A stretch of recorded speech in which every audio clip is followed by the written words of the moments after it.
Hey, what's up? It's Evan from Photoextremist.com, and today you are going to learn how to take a high-speed photograph of fruits and vegetables being dropped into a fish tank.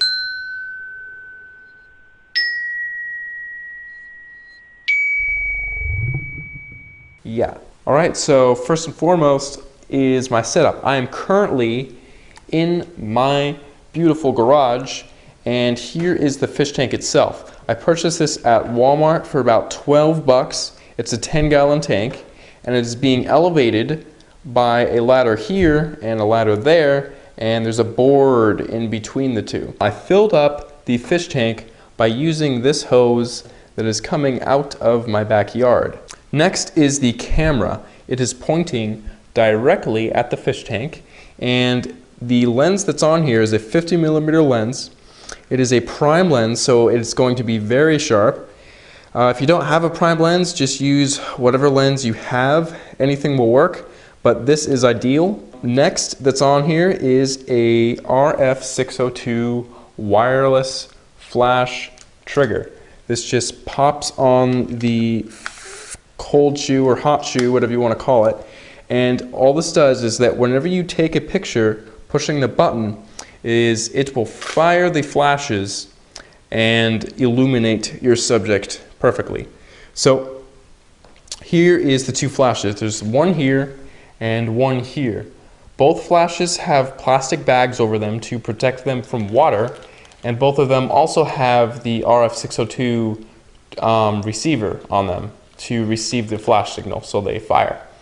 So this one right here, it is on 1/32 power, and it is basically pointing upward, a little, just slightly upward toward the subject. The next flash is right above the fish tank, and it is basically pointing downward and just flashing in this area. This is really cool because once I drop the fruit and it's right about here, you can see the water reflections from the surface being projected onto the fruit or vegetable itself. So that is a really cool trick. Next, let me show you the background that I'm using. Here it is right here. It's on another light stand, and what is attached to the light stand is this reflector holder. This is actually originally meant to hold a reflector, but I actually have a board right here. So it's just a black board that you can buy at any office store, whatever you need to do, and it basically just holds onto it. It's like a little claw that just kind of grabs onto it. Now, right now this is black, but if I wanted a white background, all I would have to do is put a whiteboard here and then turn on this flash, which is just pointing upward at here. It's just to blow out the background completely to make it totally white. The power on this flash, I would probably turn it to about 1/4 power max and 1/16 power probably to the lowest. I don't want to do full power because if you're on full power, the flash duration will be longer and you may get motion blur. So always try to use the lowest powered settings you can on all three flashes, or all two flashes, or whatever you're using. Alright, so just remember that it is the flashes that are freezing the motion, not the camera. Right now the camera's on f/14, 160th of a second at ISO 100.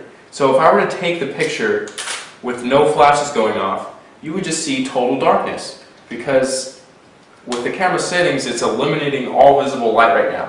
It is these flashes that are going to illuminate the subject and freeze the motion instantaneously. Alright, so here we go. I'm using two peppers.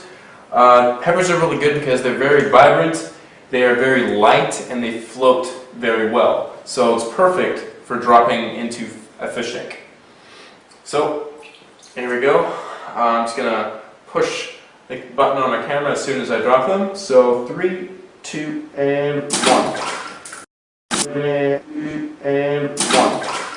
So there we go, you saw there's a little bit of splash, and there's the picture. It looks pretty good. Also, if you want to remove the little specks of water that pop on the fish tank afterwards, use one of these squeegee things. It's really good. You just squeegee it off, and yeah, the water drops will just disappear just like that. And then you can pick up whatever that's in there again and take hundreds of photos.